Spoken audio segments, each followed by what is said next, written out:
Hey, vinyl community, welcome back to a new episode of RB's Vinyl Corner. Last couple of years saw a couple of very interesting releases on RCA from Elvis Presley albums, where they were basically celebrating or commemorating certain anniversaries of certain important events in Elvis Presley's life. Like, for example, in 2018, they released the fantastic King in the Ring record and the 68 Comeback Special box set and all that stuff to celebrate the 50th anniversary of Elvis Presley's comeback. And then in 2019, they came up with Elvis Presley's return to performing live on stage in Las Vegas with this Las Vegas box set and the accompanying vinyl records. And then, they continued in 2020, like last year, with the 50th anniversary of That's the Way It Is, with the That's the Way It Is box set and another live album. And it seems like a continuing thing to celebrate like 50th anniversaries. So, if they continue in this fashion, I wonder if maybe next year, when it's 2022, if they will finally come up with a on-tour box set or vinyl version, because there's still a lot of material of the on-tour sessions that never saw the day of light through official releases. So I'm keeping my fingers crossed for something, because that would be something I would be really interested in.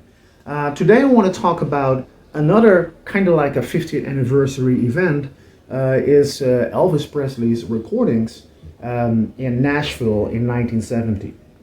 And this vinyl record is basically a companion album to the box set that was released together with this one. But I just don't have the box set yet, but I'm certainly thinking about getting it.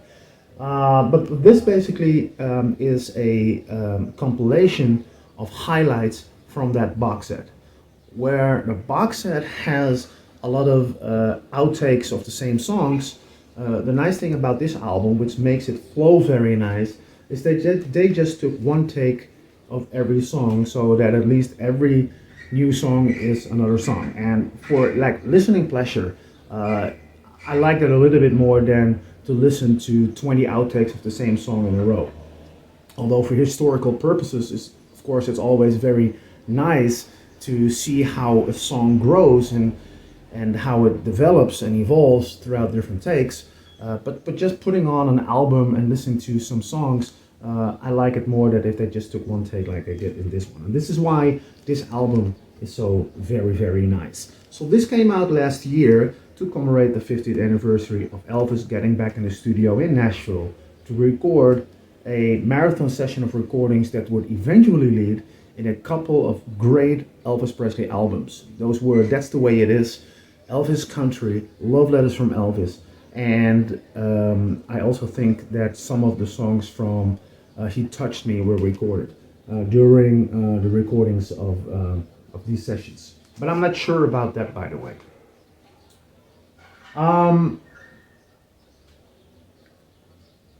The Love Letters album never has been one of my favorites. I really felt that one was like a collection of leftovers from these sessions.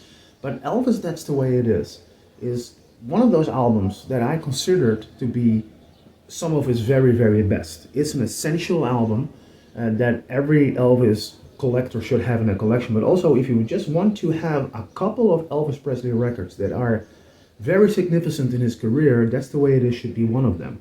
And Elvis Country comes very close to that. Those two albums are, in quality, they are so great that I don't even think that he ever reached the same level after Elvis Country than what he reached during these sessions. So these are some of the best recordings in his career. That's the Way It Is, which is this album I'm just showing here for reference purposes, is a combination of live tracks and a combination of studio tracks. And those studio tracks that are here on this album were recorded during this famous Nashville recordings, sessions. So yeah, so this is a fantastic album. Let's go to some of the songs that are here. So we have "You Don't Have to Say You Love Me," "Mary in the Morning," "Stranger in the Crowd," "How the Web Was Woven," "Got My Mojo Working," "Keep Your Hands Off It," which is like basically like a studio jam session, which is pretty upbeat. And then side B is "I've Lost You," "Patch It Up," "Just Pretend," a whole lot of shaking going on, and "Bridge Over Troubled Water." And the first record in this set, they called it the pop side A and pop side B. And then the second record, which is considered the country recordings, they have "Tomorrow Never Comes," which is it's a classic Elvis Presley song. It's so funny if you think about that. They come up with all these compilations, and every time they come up with the same songs over and over again. But the absolute gems in Elvis Presley's career are the songs that are lesser known to the bigger and to the common regular audience. And "Tomorrow Never Comes" is one of that. I cannot imagine why that one was never released on a single. The whole build-up in this song with the adding of all the instruments, and every verse he's going raise his voice higher, higher, is brilliant, and his voice is amazing on that one. "Faded Love" is there. "I Really Don't Want to Know," beautiful song, which is from the Elvis Country album. I was born about 10,000 years ago, and if you remember and you listen to the Elvis Country album, that's the song they use as inserts between every song. This is the bridge that bridges every song on that album together. And a lot of people don't like that, but for me, I just grew up with that album, and it's part of that whole album. "Make the World Go Away" is there. "Funny How Time Slips Away," "Faded Love." This "Faded Love" actually, and I'm not sure why they chose to do that, is the only song on this record that appears twice on this record. And I just don't understand why they didn't choose another song to fill this album up, because there are a lot more of outtakes and different songs on the box set. "The Fool" is there. "100 Years From Now," "Little Cabin on the Hill," "There Goes My Everything," and "I Wash My Hands in Muddy Water." So that is the content of this fantastic record. Now let me take it out because I want to discuss something else. The other albums RCA have released in the last couple of years to commemorate on certain eras in Elvis Presley's career, the vinyl versions, they were all household in white blank inner sleeves. And so for the first time, they actually chose this time to put the records in printed inner sleeves. Now that's something that Follow the Dream label would do very often. And it's funny if you think about it, because the Follow the Dream label stopped doing this because they claimed that this kind of sleeves were not really good for your records. So they stopped doing the printed inner sleeves and went to plain white inner sleeves. And when they did that, it was kind of like a disappointment to me, because it's one of those things that I really loved about the Follow the Dream records. It was the complete package with those glossy printed inner sleeves with all the information and photographs on it.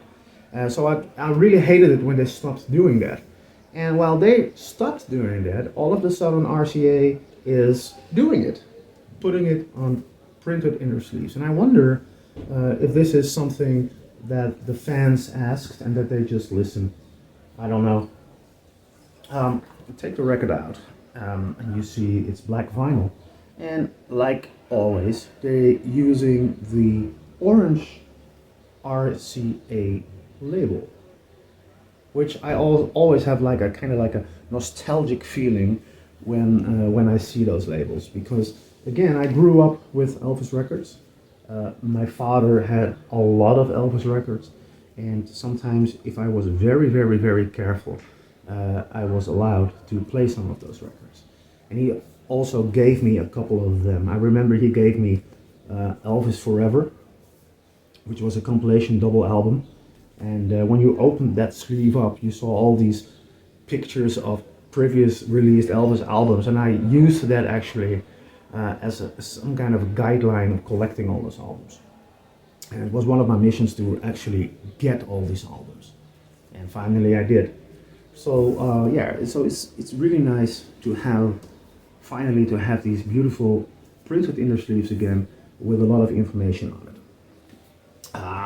Then we have the actual sleeve, which is not really very special. You see just the inside of the Studio B, where he recorded all those wonderful songs, and then here's the song track listing with all the credits